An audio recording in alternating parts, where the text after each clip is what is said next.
Bismillah. Alors on continue cette leçon numéro 2 et on est à étudier maintenant les lettres arabes.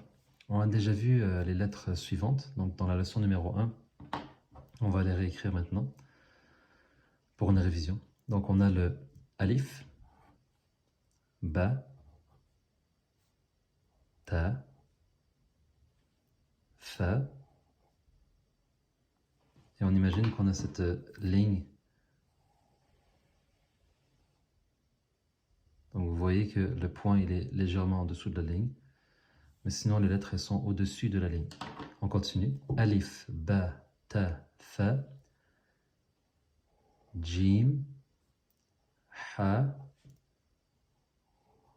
kha, dal, val, ra, zay. Alif, ba, ta, fa, jim, ha, kha, dal, val, ra, zay. Et maintenant, on va continuer, Inch'Allah, dans la suite de l'alphabet. On va essayer de terminer l'alphabet aujourd'hui, Inch'Allah, dans cette leçon numéro 2.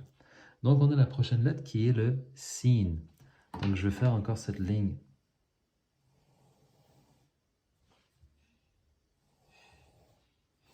imaginaire. Bon, pas imaginaire, mais cette ligne noire plutôt. Donc, on a le sin. Le sin qui fait penser justement à des dents. Et en arabe, sin, c'est le mot pour dents. Sin. Donc, c'est une façon de se rappeler. Donc, le sin, regardez, le voici. On refait. Sin. Et je fais un petit trait pour dire que c'est un i prolongé. Donc, on dit sin, sin. Si je n'ai pas le trait, ça fait sin, sin. Mais maintenant, on prolonge. Sin.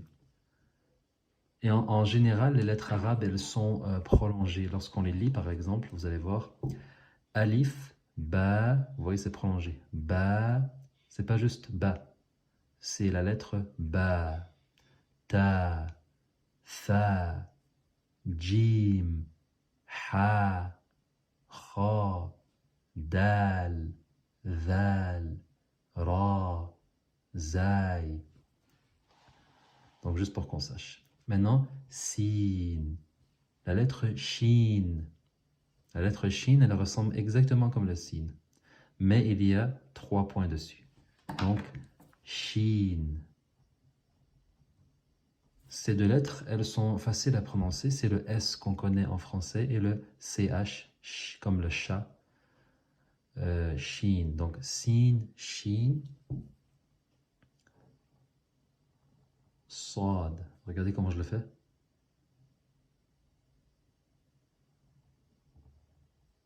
Sad. Donc le sad, il ressemble, il pourrait ressembler au sin, mais il est plus grave, il y a une emphase, un accent. Sad. Donc on entend la différence. Regardez. Sin, sad. Sad. La lettre qui suit, c'est la lettre dad. Donc elle ressemble au sad, mais il y a un point. Dad. Et encore une fois, comment on fait pour faire la différence entre le D qu'on connaît en français? Ce n'est pas le D qu'on connaît en français, c'est un D qui est beaucoup plus emphasé. Donc, pour pouvoir le prononcer, une façon de le faire, c'est de coller les dents, de coller la langue sur très près du palais, mais de coller la langue d'un côté des molaires du haut. Donc, si on a, si je dessine ici le haut de la mâchoire, on a ici les molaires. Donc, on essaie de coller un côté de notre langue. Donc, ça, c'est la langue. Donc, ça, c'est la langue. Elle se colle sur ce côté, sur le côté de ces molaires.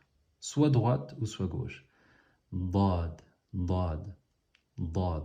Donc moi je suis habitué à prononcer du côté droit, dad, certaines personnes du côté gauche, mais il faut se pratiquer. L'arabe, elle est appelée l'ouratul dad. L'oura, en arabe, ça veut dire langue. La langue du dad. Pourquoi? Parce que le dad, c'est une lettre qui est spécifique et unique à la langue arabe. Donc on dit l'arabe, un de ses noms, c'est la langue, le langage du dad. Donc on a sin, shin, sad, dad, ta, ta.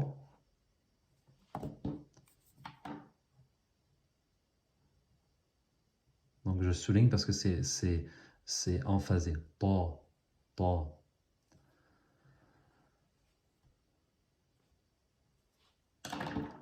Ta.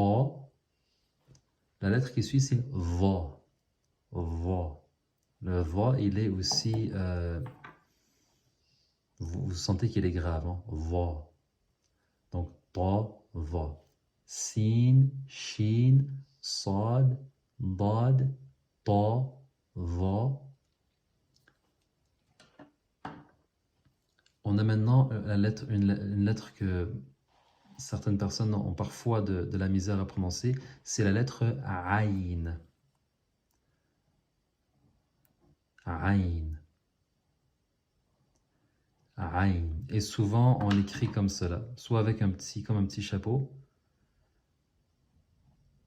ou parfois avec un accent comme ça. Juste pour qu'on s'en rappelle. Aïn. C'est une lettre de la gorge. La lettre qui suit, c'est la lettre Raïn. Raïn. La différence avec le Aïn dans l'écriture, c'est qu'elle a un point. Donc, Aïn, Raïn. Et souvent, on met le son,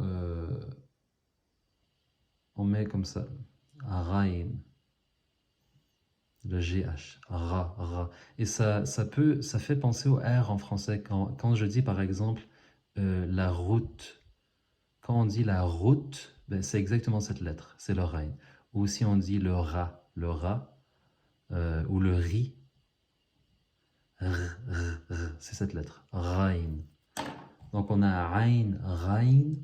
Ensuite on a Fa. Le Fa, c'est comme le F du français. Fa. La lettre Fa. La lettre Qaf. Qaf. Ici, c'est un son plus... C'est pas comme le K du français. Qaf. On serre la gorge au fond. Au fond de la gorge, on serre, on resserre la gorge, et donc ça fait le son Qaf. La lettre qui suit, c'est le Kaf. Et ça, maintenant, c'est le K du français. Kaf. Parfois, on l'écrit comme ça. Parfois, certaines personnes l'écrivent aussi comme ça. Kaf, kaf. Les deux, c'est la même lettre au fond. Et cette lettre, eh bien, pour s'en rappeler, c'est le K du français. Kaf. Donc, on récapitule encore pour faire sin, shin, sad, dad, ta, va, aïn, raïn, fa, qaf, kaf.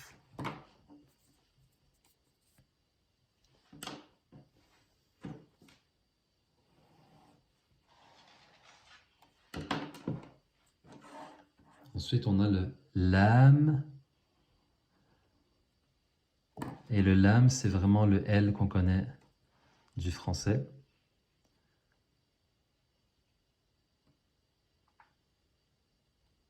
Lam. Mim.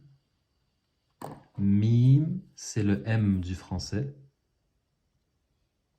Mim. Noun. Donc le noun, c'est le N du français. Noun. Ha. La lettre Ha, parfois on l'écrit comme ça. Et certains, ils l'écrivent comme ça. mais au fond, c'est la même lettre. Ha. Et ça, c'est comme un soupir. C'est le son d'un soupir. Ha. Quand on dit ha, c'est un son de la gorge qui est très léger. Ha. Donc, ha. Contrairement au ha qu'on avait vu. Donc, lam, mim, noun, ha, waouh, c'est le W du français. Waouh. Et finalement, le ya. Ya. Donc, 2 points en bas. Ya. C'est le Y du français. Ya. Donc, on termine en les relisant toutes. Même, on peut même faire ça. Alif, ba, ta, tha, jim, ha, kha, dal, val, ra, zay, sin, shin, صاد, ضاد, طا, ظا, عين, غين, فا, قاف, كاف, لام, ميم, نون, ها, واو, يا. Alhamdulillahi Rabbil Alamin. Donc ça c'est pour les 28 lettres. Et dans les prochaines leçons, on va revoir les lettres, mais avec le son qui est associé. Donc c'est une leçon très importante. Mais d'abord et avant tout, il faut connaître par cœur les 28 lettres en étant capable de les nommer. Donc si vous voyez cette lettre, vous devez dire fa. Si vous voyez cette lettre, vous devez dire kha. Si vous voyez cette lettre, vous devez dire dad. Être capable de reconnaître la lettre, c'est la première étape pour apprendre l'arabe. Et les louanges sont au Seigneur. Et à bientôt.